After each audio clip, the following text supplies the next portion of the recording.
Tu regardes, les Anglais, ce sont des marins, les Italiens, ce sont des marins. Tu cherches en France quels sont les meilleurs chanteurs, tu les trouves en Corse, plutôt sur les bords que dans les montagnes, mais ça se discute. Et surtout, tu vas en Bretagne, il y a les chants traditionnels bretons que personne actuellement n'a remis à la mode du jour. Moi, j'avais énormément apprécié le travail d'Alan Stivell, parce qu'il était vraiment à la recherche des fondations culturelles bretonnes. C'est le premier à chanter en breton dans le monde du showbiz. Oui, oui. Voilà. Bon, ben, ce travail-là, s'il était fait, on s'apercevrait que ce que je dis maintenant, peut-être dans 25 ou 30 ans, est parfaitement cohérent et que tout se met bout à bout. Voilà. Donc on pourrait retrouver à travers, parce que si on s'intéressait vraiment justement précisément à la langue des oiseaux, il y a plein de choses qu'on pourrait retrouver C'est énorme dans toutes les dans langues. les noms. Voilà, parce que ça Dans voudrait toutes dire les que langues. ça a conservé une trace aussi bien dans les noms des Ouais, choses, dans bien les. sûr, Ouais. bien sûr. On s'intéresse très peu à cet aspect-là des Ben, choses. parce que l'université ne reconnaissant pas cette chose-là, elle la méprise, elle la met de côté, elle la piétine et c'est tout. Maintenant, on discute avec quelqu'un qui est historien de... Moi, j'ai rencontré Didier Kahn, historien de l'alchimie.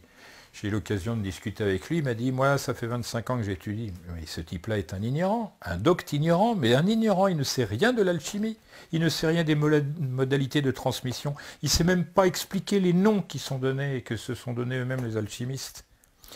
On lui met une énigme alchimique sous le nez, Fulcanelli. Ces bouquins paraissent en 1926, en 1930, c'est pas si éloigné. Ils seront incapables, ils vont déployer 2000 universitaires, ils ne trouveront pas. Voilà, c'est tout. Ils ne veulent pas tenir compte du fait que les alchimistes disent eux-mêmes, nous formons nous-mêmes nos successeurs, les élus, etc. Puis voilà, dans notre langue à nous, tout ça. Pourquoi on appelle ça la langue des oiseaux? Parce que l'oiseau, c'est l'esprit. Tout ce qui vole, c'est l'esprit.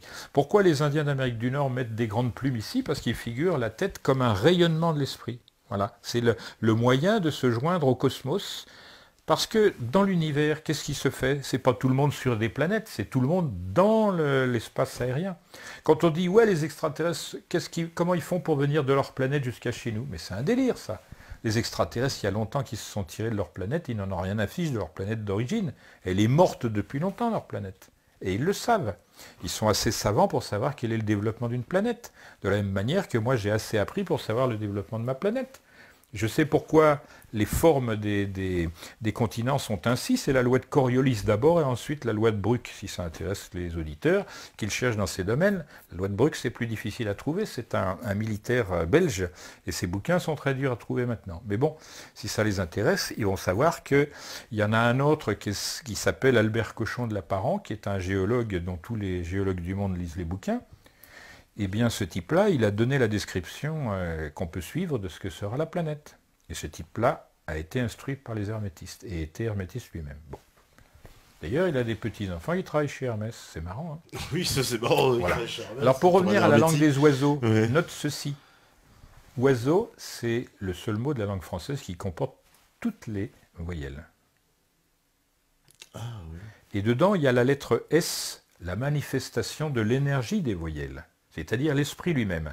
Or, si tu analyses le nom même de la divinité hébraïque, qu'on appelle tétragrammaton, c'est-à-dire les 4 lettres, J, H, W, H, ou I, enfin, il n'y a pas de voyelle là-dedans, eh ben, c'est exactement ce qui est dit d'une autre manière. Donc, sans rentrer dans le détail, parce que je l'explique dans mes cours, dans les vidéos, tout ça, il y a les mêmes procédés partout, tout le temps.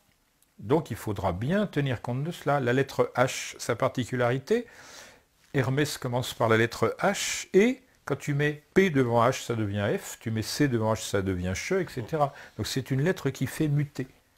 Voilà. Directement, ça décrit... Et géométriquement, c'est ce qui est en haut comme ce qui est en bas, puisque la lettre H, voilà. Et c'est un double carré, c'est-à-dire le double carré de la chambre haute de la grande pyramide, qui a des propriétés spécifiques, puisque si tu fais 1 pour le bord de ce double carré, ça fait 2 pour la longueur, 1 pour la largeur, et racine carrée de 5, puisque 2 au carré plus 1 au carré, racine carrée de 5, c'est la moyenne harmonique, alors que là, c'est la moyenne arithmétique, c'est-à-dire l'égalité absolue ici et l'égalité harmonique ici, qui sont les deux choses dont se sert l'univers. Entre nous, qui faisons de l'industrie, c'est-à-dire on reproduit des pièces rigoureusement exactes, par exemple ces verres-là, et la nature, elle reproduit de manière harmonique, c'est-à-dire tout se ressemblera, mais rien ne sera pareil. Sinon, on serait des clones. Hein?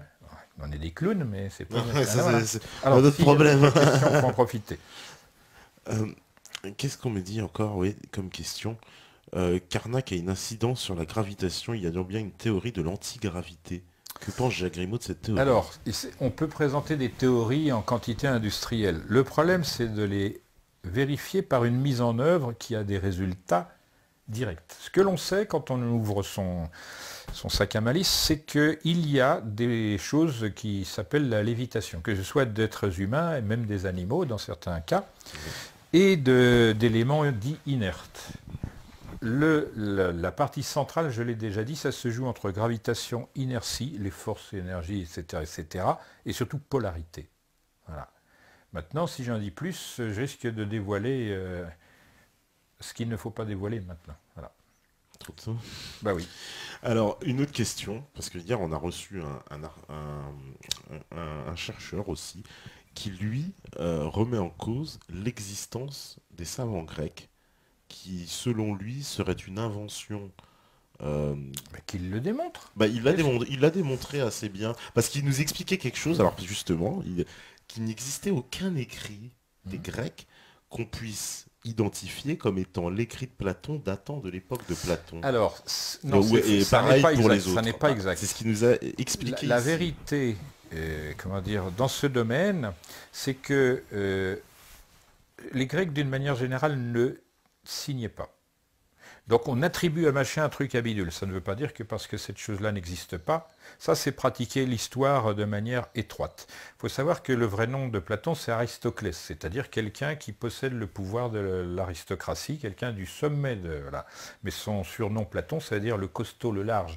Pourquoi? Parce que ce type-là, il est très capable.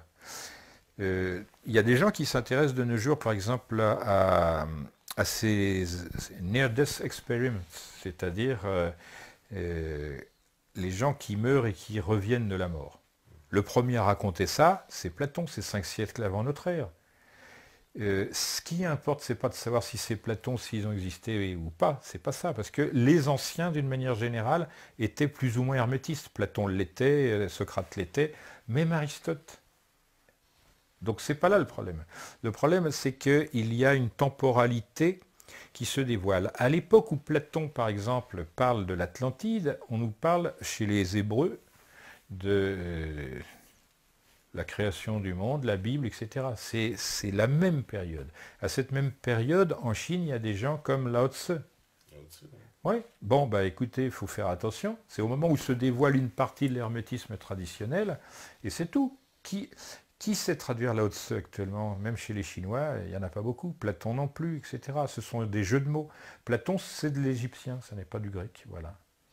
Et, aussi, il remettait en cause l'existence même du temple de Salomon, qui on a Alors trouvé ça, c'est aucune autre preuve. chose. Il dit Ça, qu'il c'est y a autre chose. Moi, je absolument sais aucune que preuve. les Hébreux, en général, et leurs successeurs, ce sont des personnes qui trafiquent l'histoire en permanence, qui s'attribuent des mérites qu'ils n'ont pas, des choses qu'ils auraient faites qu'ils n'ont pas faites, puisque, par exemple, en Égypte, moi, j'ai été confronté plusieurs fois à des groupes qui me disaient « Vous n'avez pas à travailler là-dedans, c'est nous qui avons, nos ancêtres qui avons construit les pyramides, ça ne se discute pas. » Bon, ben, ça ne se discute pas, c'est pas la peine, en effet. D'accord. Donc ça, parce que... C'est des gens qui n'ont pas d'histoire, qui à leur époque de naissance, il y avait 2 grandes zones civilisées et au milieu qui détroussaient les gens qui allaient de l'une à l'autre. C'est le pays à un fleuve et le pays à 2 fleuves. Et entre les deux, il y avait ceux-là qui détroussaient tout le monde. Quand ils ont compris en voyant l'Égypte que c'était merveilleux, la civilisation, que c'était beau, ils se sont dit mais on ne va pas aller en Égypte. On a essayé, on a loupé, c'est les Hyksos et les compagnies. On a essayé d'une autre manière, ça a été l'exil à Babylone, ça a foiré. Qu'est-ce qu'on fait? Eh bien on pille tout ce que les autres... voilà, puisque c'est leur métier d'origine. Voilà. Donc ils se mettent en intermédiaire, ils se positionnent en intermédiaire partout. Et tu confirmes aussi, alors ça c'est un fait qui est souvent évoqué, le fait qu'il n'y ait jamais eu d'esclavage en Égypte. Alors, d'abord, l'idée même d'esclavage en Égypte, c'est une hérésie totale. Il suffit de connaître les textes religieux égyptiens ou, comment dire, les enseignements. Il y a le livre des portes, enfin, il y a énormément de textes qui disent que quelqu'un qui vit, je vais dire autrement, pour les Égyptiens, pour les hermétistes, pour tout ce monde antique, la chose à préserver par-dessus tout, c'est la vie. La sienne propre, celle de son voisin, etc. Le christianisme prend ses sources en Égypte et pas ailleurs. Quand on dit judéo-christianisme, c'est de la foutaise. Le judéo-machin, c'est du Talmud. Et le Talmud est totalement opposé aux évangiles. Totalement. Il n'y a rien à dire là-dessus. Le problème, c'est que comme on ne veut pas traduire le Talmud et que personne ne réclame, parce que personne ne peut réclamer, le résultat, c'est qu'on ne sait pas où se positionner. On se dit, qu'est-ce qui va m'arriver si je parle de ça, on va me traiter d'antisémite. Bah oui, c'est ça la culture. Tu dis quelque chose, au lieu de pouvoir vérifier la chose ensemble, si la chose était vraie, on me convaincrait facilement, on me montrerait les choses. Mais non, on ne veut pas te les montrer, on te dit, t'es un pourri, tout ça. Qu'est-ce que c'est que ce cinéma? Hein, parce qu'on ne peut pas nous montrer ça, c'est vrai que le Talmud, paraît-il qu'il existe des versions cachées. Non, il y en a deux, celui de Jérusalem, celui de Babylone, qui est le plus, voilà. Et ben écoute, si c'était un sujet à évoquer ici, ce serait bien. Voilà, parce qu'en réalité, nous on se fait, par exemple, nous les cathos, les chrétiens, etc., on se fait quand même insulter en permanence par tout le monde, mais surtout par ceux qui promeuvent le Talmud. Mais on ne peut pas critiquer le Talmud puisqu'on n'a pas le droit à une... Voilà. C'est marrant quand même, parce que tous les gens qui se sont intéressés à l'histoire, quand ils ont lu le Talmud, ils ont changé d'opinion à l'égard de l'histoire. Ça, c'est à noter. Hein. Moi, par exemple, j'ai été pris à partie par Jacques Heilbronn dans une émission tournée chez Baglis, qui a commencé à m'insulter parce qu'il disait que Paul Lecourt, celui qui avait créé l'association que je dirigeais, association culturelle, était un antisémite notoire, une pourriture de raciste, etc. etc. J'ai dit, jusqu'à présent, M. Heilbronn, tout ce que j'ai vu qui pouvait faire passer M. Paul Lecourt pour un antisémite a été extrait du contexte. Donc je ne vois pas pourquoi... Voilà. Oui, mais il avait un livre de chevet, c'était par l'abbé Rowling, qui est un antisémite notoire. Je dis, écoutez, l'abbé Rowling, il n'a fait que réagir à la première lecture qu'il a faite du Talmud. C'est un peu normal, compte tenu des cochonneries épouvantables. Il m'a dit, mais c'est pas vrai, tout ça, les juifs n'ont pas comme ça. J'ai dit, écoutez, ça tombe bien, je l'ai avec moi, vous voulez que je le montre? Il s'est arrêté. Ma femme était témoin. S'il veut dire quelque chose, il n'a qu'à venir débattre avec moi de ces choses-là. Moi, j'ai pas honte. Je dis les choses telles que je les perçois et telles que je les pense. Je suis loyal. Je lui fais pas un procès, je lui dis pas sale juif ou quoi que ce soit. Il n'a pas à parler comme ça. Qu'il n'aime pas l'abbé Rowling, on n'a pas à parler de ça. Moi, je dis Paul Lecourt, il a créé l'association Atlantis parce qu'il voulait rechercher l'Atlantide. Ça n'a rien à voir avec les juifs, je suis désolé. Qu'il ait eu une opinion en disant que les juifs n'ont pas d'art, il l'a démontré, il a raison. Ils empruntent à tout le monde. Voilà. Et moi, quand on a fait cette interview, qui était antérieure à celle avec Jacques Heilbronn, c'était toujours avec Jacques Heilbronn, mais antérieure à Baglis, c'était à Vincennes. Et curieusement, la cassette où il me faisait ce même procès, il l'a enlevée. Et voilà ce qui se passait. Il recommençait sur le même sujet. J'ai dit, Jacques Heilbronn, ici, vous avez la chapelle du château de Vincennes. On a la même, pratiquement à l'identique, mais décorée. Ça s'appelle la Sainte-Chapelle, à côté du palais de justice. Moi, je vous mets au défi de trouver une synagogue qui soit du même niveau culturel et qui ait son style bien à elle, etc. etc. Bon, ça a arrêté le débat. Voilà, c'est tout. J'ai dit, on appelle art juif, c'est un art qui est constitué de je prends ici, je prends là, je fais mon trou parce que je choque machin, je truc bidule, mais en réalité, il n'y a rien. Je prends un exemple contemporain. On a eu une exposition de Bettina Reims, photographe. Qu'est-ce qu'elle montre? Le Christ la tête en bas, un Christ crucifié avec des seins et un soutien-gorge. Qu'est-ce que c'est que ce cinéma-là? Est-ce que c'est ça, l'art? Non, pas du tout. Ça, c'est de la provocation, c'est attiser des haines qui n'ont pas lieu d'être. Après, on vient se plaindre. Bon, voilà, tout ça, ça n'a pas lieu d'être dans une discussion, ceci dit, sur LRD. Ah ouais, il ne faut pas parler de ça. Ouh là là, on m'a dit. Non, moi, je parle de ce que je dois dire parce que c'est moi que cela concerne. Maintenant, si on veut me faire une guerre pour l'antisémitisme, je me défendrai. Voilà. Moi, j'ai étudié les choses. Ce que je dis, ça me paraît vrai. Maintenant, on peut les reprendre. Je ne manifeste de haine et d'antipathie pour personne. Okay. Voilà. Bon. Maintenant, comme... D'ailleurs, on me dit, Slash, l'invité, c'est du lourd, il faut qu'il revienne. C'est pas de l'humour, hélas. Non, il dit c'est du lourd, ils aiment bien. C'est pas ça ce que je veux dire. C'est qu'il faut être clair. Si on veut débattre, on débat ouvertement, voilà. C'est-à-dire, on amène les choses et voilà. Moi, je ne fais pas de procès à machin parce qu'il est juif ou arabe ou machin, qu'on ne vienne pas m'en faire en disant que je suis antisémite. Voilà. D'accord. Bon, bah, ouais, les choses sont claires, je trouve ça très bien. On me demande si tu connais les œuvres d'Henri Corbin, notamment l'alchimie islamo-persane. Oui, je connais Henri Corbin, bon auteur, un peu étroit dans sa conception de l'alchimie, mais au moins, je peux dire que les traductions sont assez correctes. Voilà. D'accord. Qu'est-ce qu'on me dit encore? Euh, monsieur, comment dire Il y en a un qui dit il se lâche l'invité, c'est Il du se lâche lourd, il faut l'invité, c'est du lourd. Oui. revenir vite. Là aussi, c'est une opinion. Il se mate la haine, c'est une autre opinion. Il Voilà. se met la haine, oui. Non, Oh mais non, ça, mais c'est bon, pour rigoler. On me oui, dit oui, donne-lui oui. la carte du club de pas. Bon, bah, ça, Voilà. c'est un petit peu de trolling. C'est Non, normal mais en fin de bientôt ils vont soirée, me il dire troll un peu. un nouvel Alain Soral est né. Voilà, non, mais c'est ça. Il va Ah non, dire, mais bon, ouais, voilà, on le sait ça. Alors, on me dit en français EMI, expérience de mort imminente. Oui. Oui, ouais. Hein. Oui, ça, Oui, en français, en c'est ça. français, Exact. c'est ça. D'ailleurs, les Égyptiens aussi, ils avaient on sait que la momification, on la retrouve en Égypte, mais on la retrouve chez les Nazca aussi, On la chez retrouve chez les les Indiens d'Amérique, chez Chinois. les Chinois. Alors, il faut savoir que chez les Indiens d'Inde aussi, mais qu'après, ils ont comment dire, commencé à plutôt brûler les cadavres ou les laisser aux charognards. Donc, sont des pertes en quelque sorte. Mais avant, pratiquement, tout le monde était plus ou moins... Tout le monde pratiquait la Mais pour momification. quelle raison? D'accord. C'est parce que lorsqu'on conserve des cellules et qu'on peut en prendre l'ADN mitochondrial, on peut espérer refaire une souche organique, humaine. Voilà. On n'a pas encore cette technologie, mais ça ne saurait tarder. Et il y a des gens qui vont se cloner pour vivre plus longtemps que d'autres et pour assujettir, etc. C'est comme ça que les choses marchent. J'espère qu'il y aura des clones de Stéphane partout. Alors, De qu'est-ce Jackal que... Brown. Ah, bah, ça serait énorme.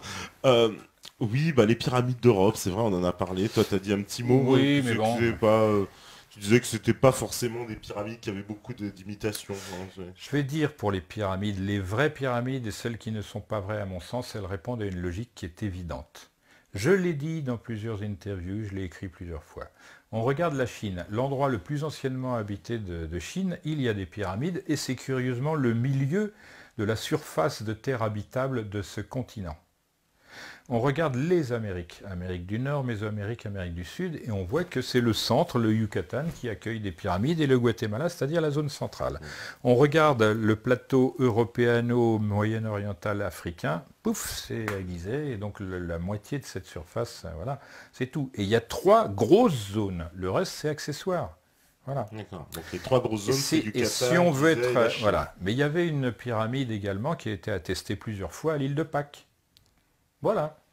Donc il faut considérer que, grosso modo, les grandes pyramides sont liées par un cloisonnement géométrique particulier qui a été montré dans le film. Maintenant, il faut réfléchir à cela. Je rappelle que la liaison est donnée en 2 modes. Le mode de la carte classique, si je puis dire, à plat, et donc ça se lit à plat comme une carte ordinaire qu'on trouve dans les écoles. Ça, c'est une première démonstration de savoir, puisqu'après, on est obligé de lire en géodésique, c'est-à-dire sur une sphère. Donc ça a été laissé pour des gens qui étaient capables de commencer par la map monde, le style à plat, et l'autre sur le style volumétrique. On me demande, c'est vrai, qu'est-ce que tu penses? Donc, pour parler clair, un côté le style Mercator, et l'autre le style algébrique. Et... Oui. On me dit, qu'est-ce que tu penses du travail de Laurent Glosy et son livre L'Atlantide et les géants? Je connais ce petit bouquin et comment dire, il y a des bonnes choses et il y a des excès, parce que c'est teinté d'idéologie. Voilà.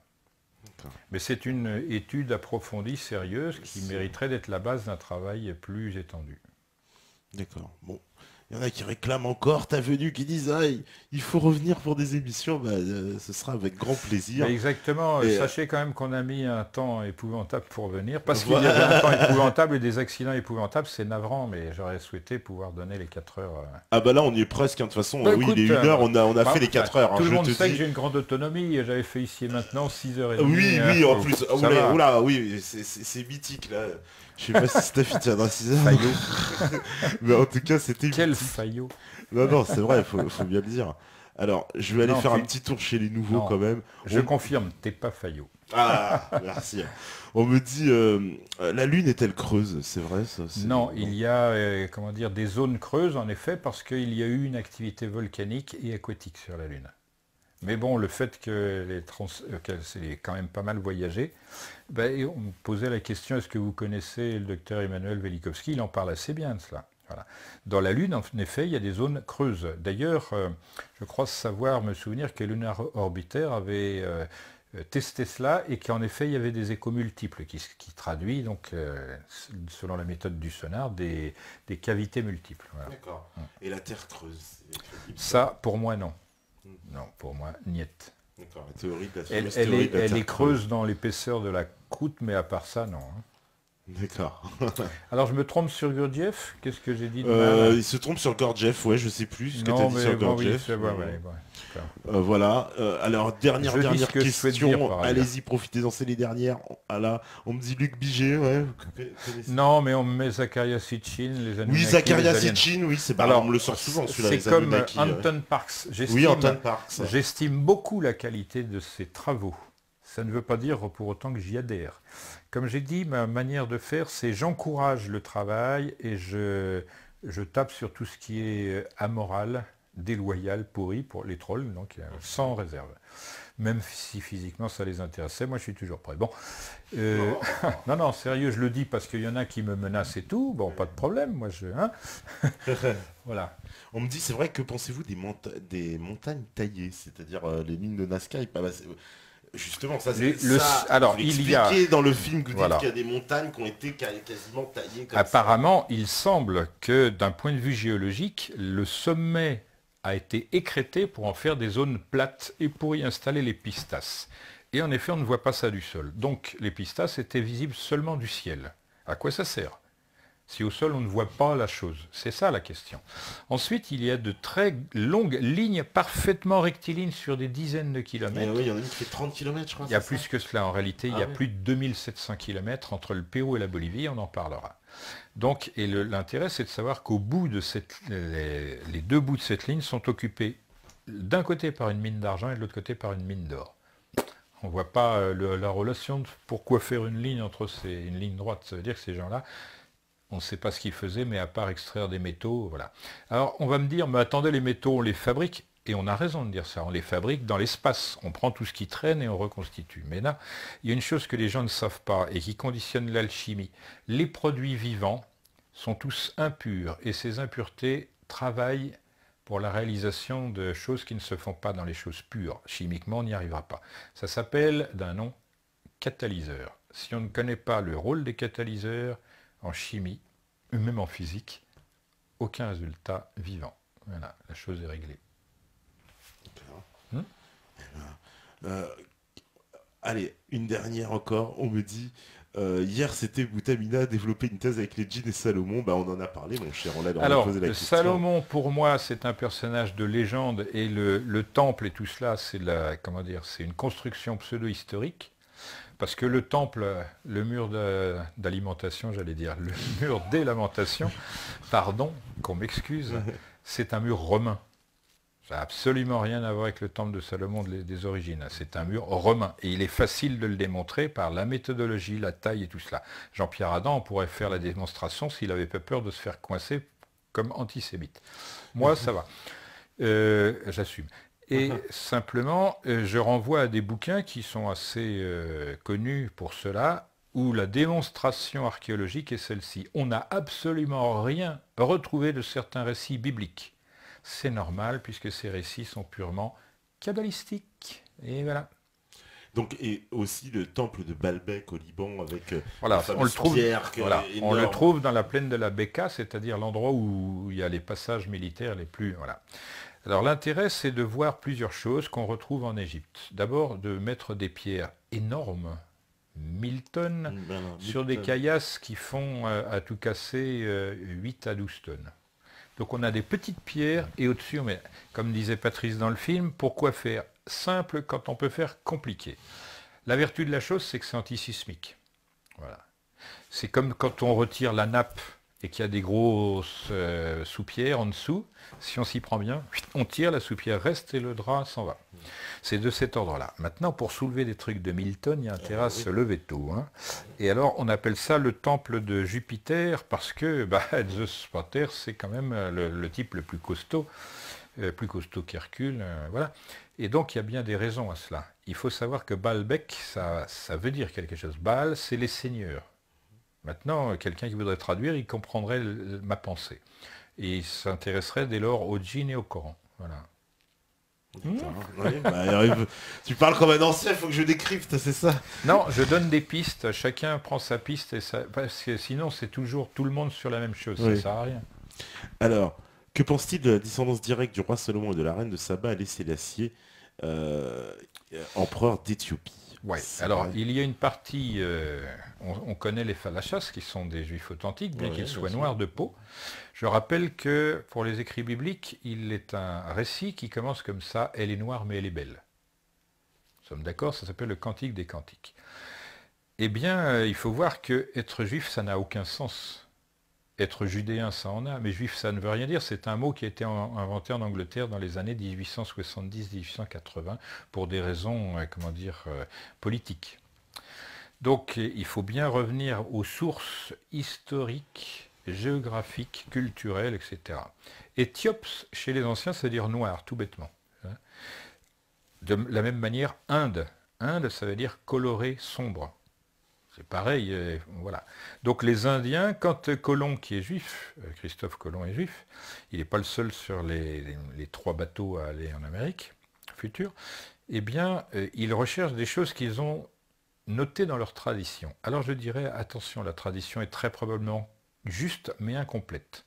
Première chose. Deuxièmement, il faut la comprendre pour vraiment savoir de quoi il est question. Ce n'est pas la Kabbale moderne, celle de Madonna et autres zozoteries comme ça, qui va permettre, c'est la Kabbale vraie, c'est-à-dire la Kabbale des Égyptiens. La Kabbale hébraïque, elle est faite sur des lettres dites hébraïques qui sont en réalité à l'origine des cunéiformes des Mésopotamiens, avec une méthode de lecture qui émane de la glyptique égyptienne. Donc il faut bien être attentif à cela. De toute façon, toutes ces écritures sont des chiffres en même temps. Et c'est là-dedans que la Kabbale peut peut-être dire des choses. Mais la Kabbale française est au moins aussi performante.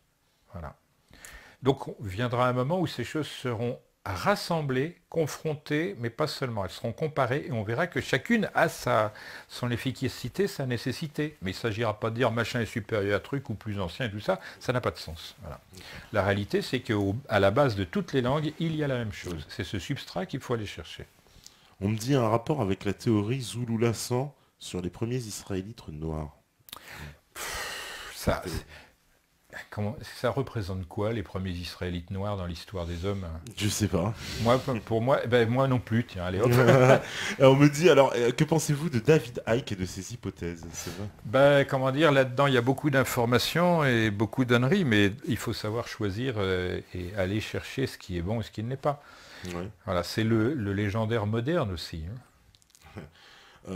Qu'est-ce qu'on me dit aussi L'être humain est-il en train d'entrer dans une phase d'élévation spirituelle? Il y a beaucoup de gens qui demandent ça. Il y a dans tous les phénomènes dits évolutifs par le classique des sciences, en réalité 2 choses. Il y a des gens qui évoluent et d'autres qui régressent. Actuellement, je pense qu'il y a beaucoup plus de naissances évolutives dans le sens de la perception de l'aspect exceptionnel de la vie spirituelle incarner toutes ces choses-là, mais il y a aussi de l'autre côté une chape épouvantable d'un matérialisme odieux qui fait souffrir énormément de monde. Le problème, c'est que comme tout est orienté vers ce matérialisme à très peu de choses près, ces gens-là n'arrivent pas à en sortir. Ils ont peur, par exemple, moi on me traite de gourou de secte. Moi, au contraire, je prône le libre arbitre, le choix personnel, la recherche active de critères solides, valables pour soi-même, etc. Et toutes les personnes qui viennent me voir, je leur dis, mettez-vous au centre de vous-même. Vous avez des difficultés parce que vous n'êtes pas adapté au monde moderne, il ne vous plaît pas et je le comprends. Maintenant, je n'ai pas de modèle à vous offrir, il faut que vous cherchiez le chemin et que vous y teniez jusqu'à ce que vous le trouviez. Quand vous l'aurez trouvé, vous serez libéré, mais ça comporte des risques élevés. Tout le monde n'est pas capable d'être marginal, tout le monde n'est pas capable d'être intégré au système, et c'est là la plus grande souffrance. Mais il y en a de plus en plus, il suffit de lire l'Internet, et on voit que ça se cristallise autour de certains thèmes. Et alors, voilà, on me dit je ne me lasse pas de vous écouter. Merci d'être venu et j'espère que vous reviendrez pour un deuxième opus. C'est vrai, petite question subsidiaire parce que Oui. quand même celle-là on me l'a posée plusieurs fois. Tu penses quoi du récentisme? Que ça a besoin d'être solidement étayé. Je pense qu'il y a du vrai dedans, mais comme l'individu qui parlait des Grecs qui n'ont pas existé, je dis faites bien attention à ce que vous dites, parce que ça c'est l'histoire événementielle. L'histoire, la vraie, ça s'appelle métahistoire, c'est l'incarnation des rythmes universels dans l'histoire humaine spécifique et terrestre. Donc se méfier. Je sais que ce que je dis est à peine compréhensible, mais le récentisme poubelle, sujet suivant. Il a raison. Eh ben, il a versé. Ok, merci beaucoup. Alors, monsieur l'invité, se sent-il investi d'une mission sur l'humanité? Non, non. pas précisément. Pour dire, si c'est des gens que comme lui, je ne sais même pas si ça vaudrait la peine. Bon, allez, je blague. Ok, mais je dis vrai quand même. Eh ben écoute, on va rendre l'antenne de toute façon. Ah oui, attends, il y a encore qu'est-ce qui arrive qu'on me dit? Christophe Colomb, juif, il est catho? Non, c'est la reine d'Espagne qui avait dit, les juifs, vous partez à telle date, si ça n'est pas le fait, vous serez obligé de vous convertir. Il n'a pas souhaité, il s'est barré. Voilà. Christophe Colomb.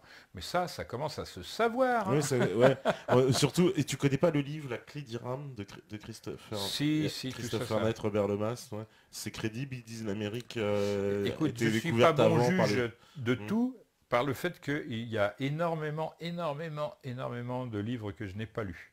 Mais les thématiques sont porteuses. Et maintenant, c'est pour ça que j'encourage tout le monde à affiner ses critères. C'est ça, moi je vois les années à venir comme un enrichissement, parce que tout le monde va pouvoir échanger sur le vrai, le juste, le bon. Voilà. Par exemple, moi j'ai toujours parlé des droits de l'âme et pas de l'homme, parce que je défends la vie animale, végétale, voire même minérale. Et voilà, c'est tout. C'est un point de vue à l'ancienne, si je puis dire, mais je ne peux pas m'en éloigner. Je ne peux pas défendre l'homme seul. Quand je vois des animaux qui souffrent de la bêtise, de la violence des hommes, ça me révolte. Voilà. D'ailleurs, peut-être c'est la seule raison pour être meurtrier pour moi. C'est vraiment... tu vois jusqu'au... Hein, je ne vais pas baisser ma culotte, mais je dis vraiment les choses. On me parle, c'est vrai, les questions subsidiaires, les Ouais. dernières, les cartes de Périères, elles sont crédibles? Les fameuses cartes que retrouvées... Ça s'appelle des portulans, première chose. C'est-à-dire que ça servait à des marins. Oui. Les marins, à cette époque-là, ils se servaient de boussole et surtout de la rose des vents, c'est-à-dire l'orientation dans le moment de la journée, etc., etc. Ce qui était intéressant, c'est que les bouquins qui ont été écrits, c'est par, d'un côté, un marin, un cartographe de la marine américaine, de l'armée, hein, d'un côté, et puis Paul Émile Victor de l'autre. Et ces bouquins-là ont eu très peu de diffusion, malgré tout. Pourtant, celui de l'américain, il a été préfacé par un dénommé Albert Einstein. On s'étonne que, tiens, brusquement, on n'en fasse pas état. Oui, ce sont des cartes vraies. C'est au musée Topkapi à Istanbul. Donc ouais. voilà, c'est ça. Et c'est aussi bien d'aller voir Sainte-Sophie et ce musée-là que toute autre chose. Il y a Göbekli Tepe aussi, cette ville. Göbekli Tepe, et également en Turquie. C'est un site ancien, mais par rapport à ceux qui vont apparaître dans les années à venir, on va dire, c'est récent. D'accord, voilà. Mon Dieu, des choses à suivre. Ouais. En tout cas, merci beaucoup à Jacques d'être venu à la Libre Alors Antenne. moi, je te remercie vivement pour cette raison suivante, c'est que je t'ai coupé énormément dans ton développement. Non pas pour te frustrer, mais parce que je pensais qu'il était important de répondre aussi vite que possible. Ah bah on a répondu au maximum de questions là, je crois que là voilà. Mais que tout le monde sache que je viens, il suffit de le demander et je suis à votre disposition. Maintenant il faut trouver le moment. C'était pas idéal aujourd'hui parce que c'est un vendredi soir, c'était la sortie de Paris, il y avait des pluies et voilà, c'était l'épouvante. Hein. Eh ben écoute, si t'es d'accord, on leur promet qu'on en refera une. Vous qui... Eh ben nous on est d'accord. Voilà, nous on est d'accord. Ouais, moi j'apprécie. Après le public il me le réclame déjà, je pense qu'ils sont déjà d'accord, les méthadones. Je propose aux amateurs de Méta TV de préparer des questions vraiment bien, parce que moi je ne réponds qu'à des questions bien formulées, je formule au niveau de la question. Si on me dit que pensez-vous de machin, je donne une opinion, mais si on me dit est-ce que ceci sur la personne. Exactement. Voilà. Donc la prochaine fois, aiguisez vos questions encore plus pour la prochaine édition. À l'heure. Voilà. Voilà. On me dit, j'ai jamais vu autant de réponses faites, et il s'appelle Karnak en plus. Donc Ouais. voilà. Bon, bah, Ah, il y en a qui ont le sens de la chose. ah bah ils ont tous, hein, le Buraliste, Nico Dulot, Sanatana, Bluesman, Cafou, Bryce 22, Fred Depot, Nicolas, Alors, Kenelra, tu Vopossum. me permets de terminer, puisque la vas-y. plupart je ne les connais pas, Oui. en souhaitant meilleures fêtes de Noël, de fin d'année, de Noël, etc., etc. Puis à l'année prochaine, parce que je pense qu'on n'aura pas le temps Ah d'en bah faire là, ce d'ici sera là. l'année prochaine. Ouais. Voilà, et vous, pareil, à Meta TV, parce que le peu que je connais de vous, ça m'apparaît être un nid de grand intérêt, avec beaucoup de courage. Hein, parce que là, j'ai un peu déblatéré, on va dire encore antisémite. Ça. Alors nous on a Mais bon, l'habitude. Voilà, mais Oh, c'est un... bien. On me dit on flûte carte du club, tu vois. Ah oui, exactement. Toi aussi. Oh bah moi je suis un horrible ouais. fasciste. Ah bah ouais. C'est bien connu. Voilà.